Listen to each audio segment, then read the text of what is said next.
King.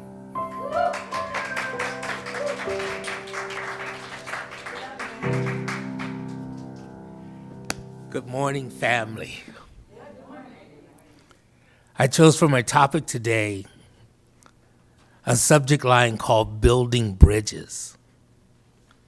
And as I thought of it along the way, David was so instrumental in my presence here, in my comfort level, and in opening up my eyes to the possibilities of continuing the work that I started 30 years ago in the city of Chicago. And when I look over the whole of all of that work, it is really can be summed up in the thought, the idea, the concept of building bridges. I've always had this desire to entertain, inspire, and through that work of entertaining and inspiring to unite, bring people together. All nationalities, all financial backgrounds, all races, all creeds, all levels of artistic ability. Just the idea of us having the greatest challenge of our lives based on coming together. Finding our differences as positive connections. Understanding that we are all connected in this earth, in this life, in the things that we do, what we leave behind, and what we strive for. We're all connected. And there's different levels of that connection. Or it wouldn't be a challenge, and if it wasn't a challenge, we, with the intellect that we have, wouldn't be interested in sticking to it and trying our best.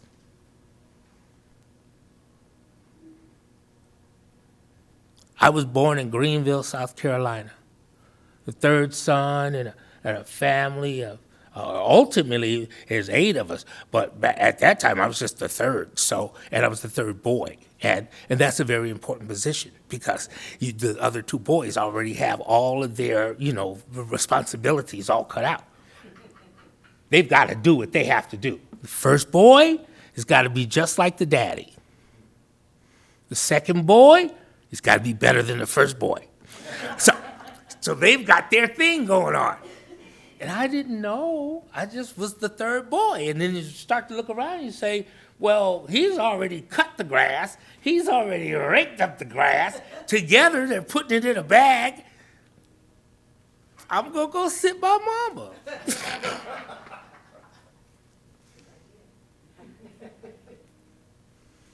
We moved from Greenville, South Carolina to San Bernardino, California. And in San Bernardino, my daddy was stationed at Norton Air Force Base.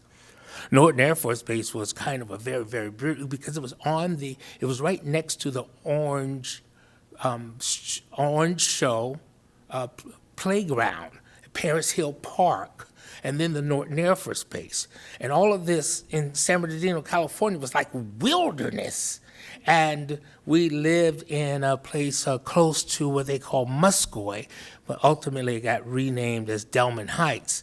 But either way, our neighbors across the street was the last, as far as we know, the last living the people who were a part of society. Everything behind that was wilderness. There was a railroad track where the train going from LA to Las Vegas is where Sammy Davis Jr. lost his eye. One of the things that we used to do as children, besides going over there hunting for rabbits that were waiting in the little pole, in the little, the water reservoir, we would go and hunt for Sammy Davis Jr.'s eye. We figured we could find his eye, we'd be rich. And we could move out of there. For so long, no sidewalks, no street lights. You can have chickens in the front yard, you know? It's that kind of place. But we would always go up the little mountain. When you go up the road and Little Mountain had snow. And my dad, because there's so many of us, had the station wagon. And back then, you did not have to wear seatbelts, so we would get the whole neighborhood in the station wagon. And I had that seat that would sit backwards while you go forward, you know? The old Dodge Polaris. I loved that car. I could watch the world going by that way. But we would get all of the neighborhood kids who wanted to go with us. And everyone is in the car. We make our way up Little Mountain. And once you're up there, you just scrape up all the snow you can and pack it on the car and race down so that you can have a snow fight in the front yard. Dad had all the time in the world.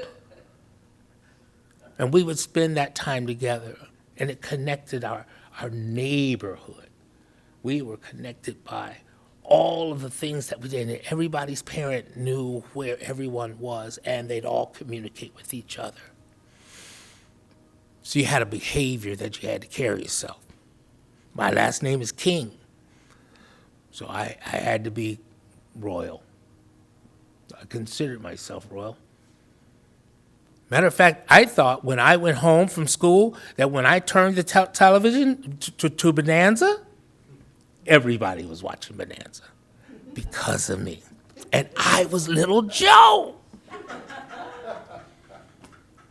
An absolute wonderful life. And it continued to grow.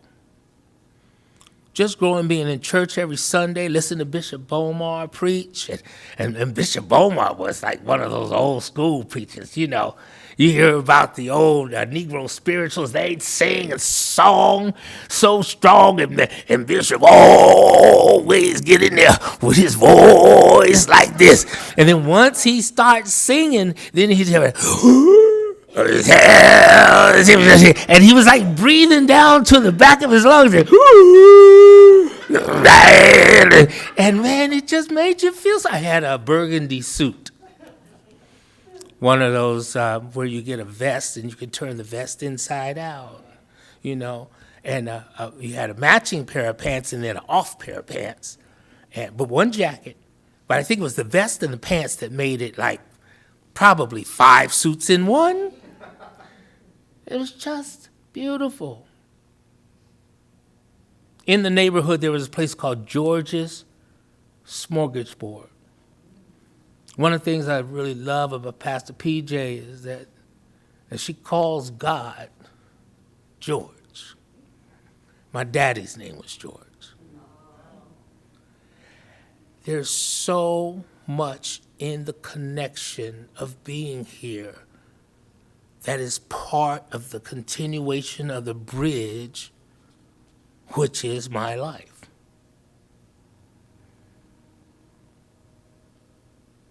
I thank God for Jesus. And I believe that when we sing our affirmations, when we talk about the songs you all choose, even just a moment ago when we were just kind of here in that middle time, not quite on the air, not quite ready to start.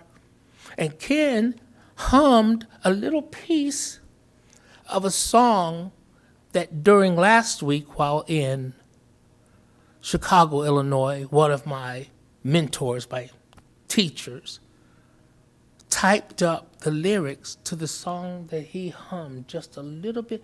Dun, dun, dun, dun, dun, dun, dun, dun. That was a week ago. She had typed it. What makes that little ant think that he can move a rubber tree plant? When everybody knows that an ant can't move no rubber tree plant, but he's got. Hi. What's so ironic was my thoughts when I said, I'm leaving Chicago. I've been here 22 years. I've done the work. I've studied with the masters that were there in the art form that I choose to pursue.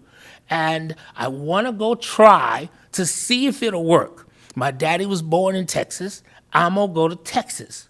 Because I remember traveling from California to Texas on a regular basis, at least once a year, but probably more often. And it was during that time, having been born in '56 and sitting in the back of the station wagon going that way, I didn't really know where I was going or what I was doing. I was in the car. I'm in the car. And it'd be like 4 o'clock in the morning. Dad, put some feet on the floor. And then, we had to go because he was a soldier, so we were all little tiny soldiers. And there were times of going that, in retrospect, you see how intelligent, how smart, how connected Dad was to the whole of our history, of our American history. Because when you're driving from California to Texas in the early '60s, you had to be wise about when you traveled and where you traveled and how you traveled. So getting up before the crack of dawn was probably one of the smartest things. And then one time I asked Dad, why do we have to get up so early? Because it's hard for people to be ugly that early in the morning.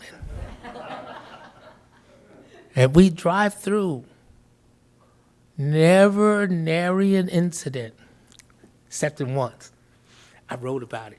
Made a little play. And they made that play into a presentation that they showed here in Oak Cliff at the Bishop Arts Theater Center.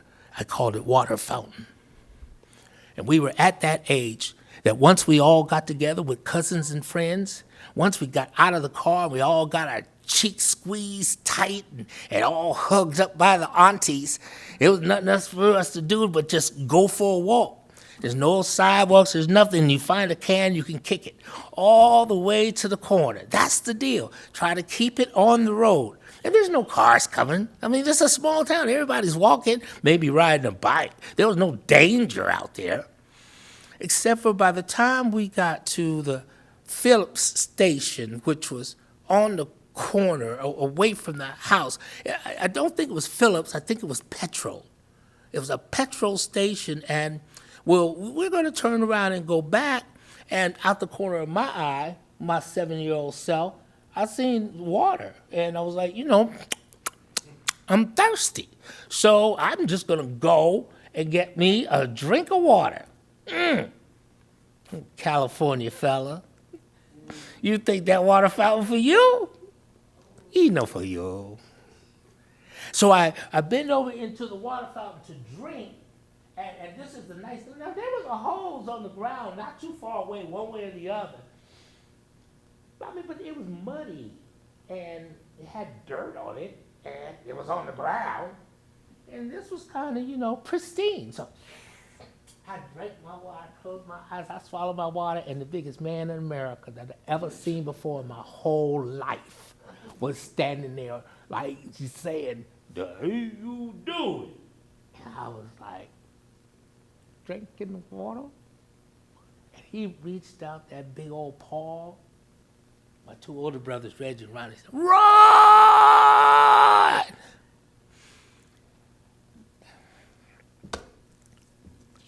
You guys know I did not play sports in high school. I was too skinny. I did not play football. I would have got hurt. I would go straight home or to the library. I think that might have been the first time I was told to run. I don't think I knew what I was doing. You just stick your legs out and you pump your arms just as hard as you can. And you're out of breath, or when you first start, you're already out of breath. Good thing he was a big guy. He probably would have never caught me. But I was so afraid that I ran as hard as I could. My brothers were way up there, my cousins way. Run, run. I was just running and running and running and running. I ran so hard and I ran so fast until we made it home. And my dad and his brother, Uncle Sid, were in the front yard. Right when we ran up, the boys had already been there first, so they already kind of told him the story. And then they were pointing at me, saying, "He's going to get Billy." And my dad came out to the yard, and my uncle came out to the yard. and looked at the fella and said, this stops right here, they're my boys. There's nothing you can do to them about nothing they done. It was right at that time that Mama Josie, that's the grandma, my father's mother, makes her way out of the house with a tray. Cool water, iced tea, with a napkin on her arm. And she walks to the guy, because that guy was Bob Joseph's son. She's been there all her life, so she knows him from a baby. And she says hello to him right in his eyes. And all that anger and mad energy, look, dissipated. Sweet tea, and ice cold water. Some kind of elixir. So we turned that story into a teaching tool to be able to bring up situations with just this question: what does that remind you of? People can go back into their history or memory or a situation that they were in a precarious spot. And to get out of that spot, just a moment to breathe. The meditation energy that you bring. Just a moment to breathe. I look at that as part of the building of bridges. And so in coming from Chicago to Texas, solely because my dad was born in Silsbee. And over the 4 years prior to making the decision that, yes, I'm going to live there, we'd get so close to Beaumont, going down to College Station to perform at the George H.W. Bush Presidential Library. Who gets to perform at the George H.W. Bush Presidential Library as a storyteller from the south side of Chicago? I was so honored. I was like, what? Yes, I'll come there. And after the very, very first one, it happened to occur during Juneteenth, that June period of the year, which has just been made a federal holiday, which I live now in the edge of Fort Worth, where Miss Opal Lee is not that far from me, and got pictures on my telephone, which I didn't start today while I came up here to tell the stories because I had to use the bathroom just before you guys called my name, and I went out there. I didn't start record, so it's just sitting over there looking at me. But I'm going to remember this. And Miss Opal Lee was sitting in the place that I love to go on Sundays, where we play drums out in the parking lot of the bookstore called the African Connection. Connected. Everything has to do with that connection and constantly building the bridge so you have the next step to take. Acknowledging that is important. Recognizing that there's a path that we're on. Recognizing that there's a path that I'm on and you all are over there, like, kind of like, on the edge of the path, and don't fall off. We got you. Keep on going.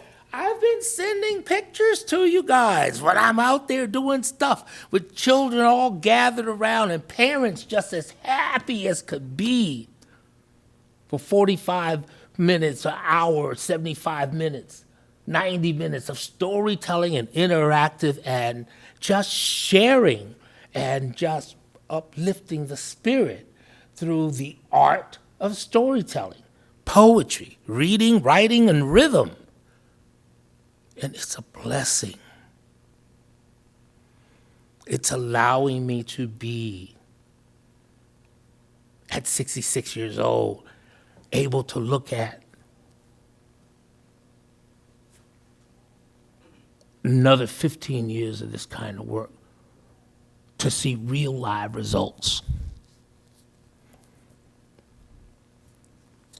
There's a library in Bedford that I'll perform at during the next couple of weeks, I believe.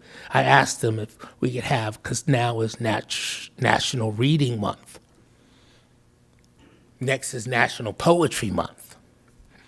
Can we do programs during those months? And I'm hot on the iPad writing ideas because they're just bursting out. I don't really know who to send them all to. So I just pick some random libraries out of the library book and send them to them and say, if you can consider programs for your community, I'd like to be the one to offer them. And then the Texas Library Association called and said, can you come to our conference in April and do a presentation on the work that you do? Yes. Yes, I can.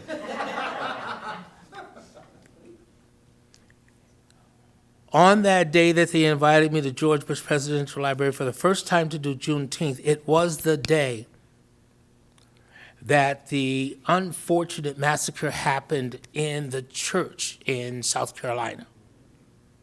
It was the day that the Mother Emanuel Church was intruded upon by a person with nothing but hate and disgust in his heart. Why do you go to church and shoot old people while they pray? But that day when I flew in to Houston, got picked up by the car, slept overnight, and then in that morning they said the children are coming from the, I want to call the name of the water body, and I can't think of it right now, right there in College Station area, Brazos.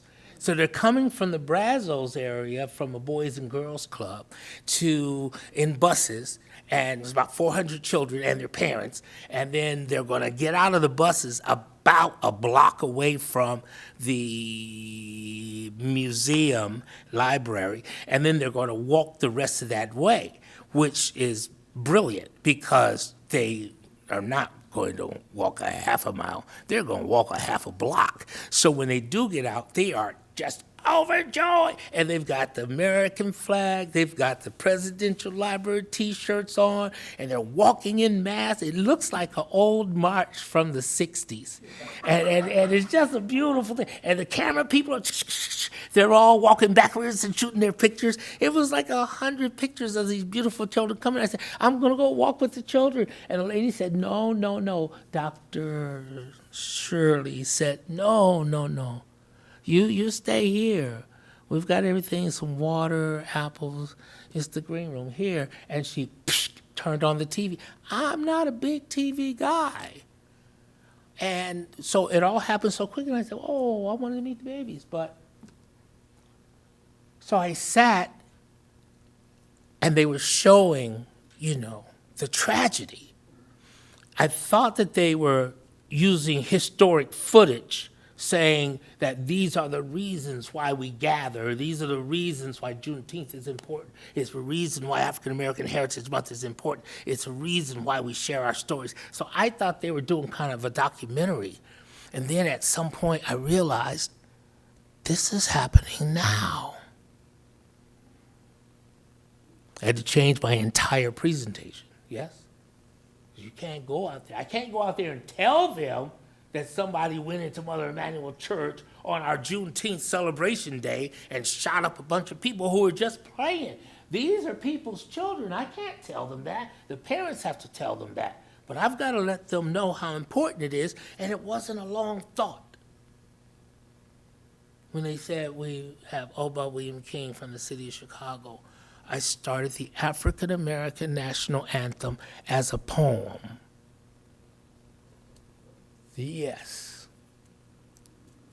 As an explanation of where we were, till earth and heaven ring with the harmony of liberty. Let our rejoicing rise high as the listening skies. Let it resound loud as the rolling sea. Sing a song full of the faith that the dark past has taught us. Sing a song full of the hope that the present has brought us. facing the rising sun of a new day begun. Let us march on till victory is won. Stony the road we trod. It's that second and third verse that are rarely done. Bitter the chastening rod. Felt in the days when hope unborn had died. Yet with a steady beat had not our weary feet come to the place for which our fathers sighed. We have come over a way that with tears has been watered. We have come treading our path through the blood of the slaughtered. Out from the gloomy past till now we stand at last where the white gleam of thy bright star is cast. We got to the third verse of it, and by this time there were tears in the eyes. Parents were getting tweets and notifications on their telephones. They started to realize what was happening, and they kind of showed their gratefulness by standing. They started standing, and as they started standing, I decided to kneel right at the edge of the front of the stage. God of our weary years, God of our silent tears, thou who has brought us thus far on the way. Thou who have by thy might led us into this light, keep us forever in your path, we pray, lest our feet stray from the places, our God, where we met thee, lest our hearts, drunk with the wine of the world, we forget thee. Shadow beneath thy hands, may we forever stand, true to our God, true to our native land.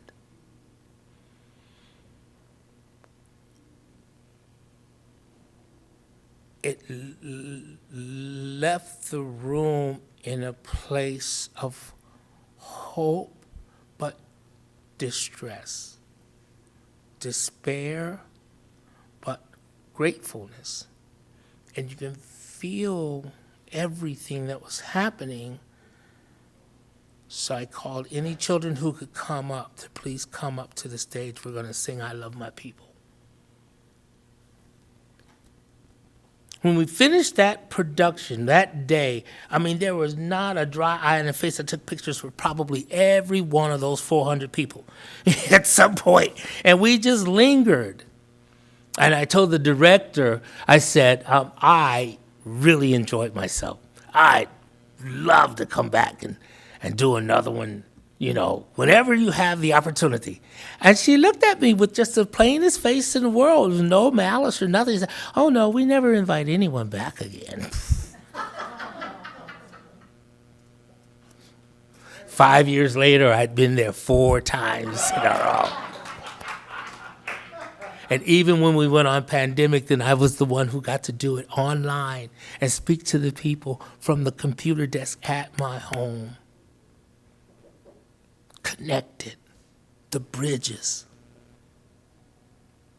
There were 2 brothers. 2 brothers who were as close as any 2 brothers could be. They were more like best friends than brothers. And they did everything together.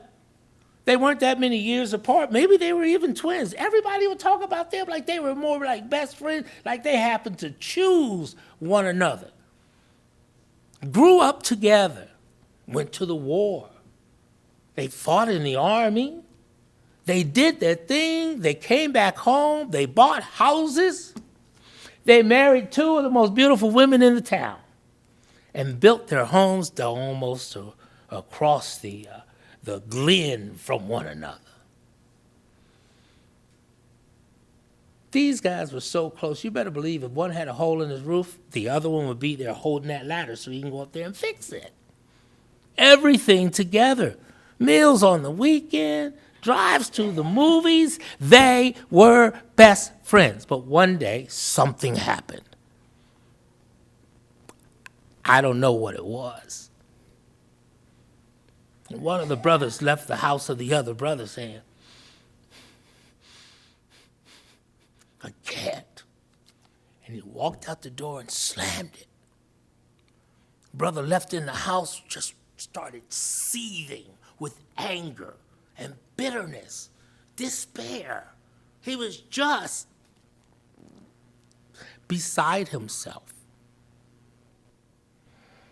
During the night, he'd usually, make the dinner, be with the family, talk to his brother, and then go to bed.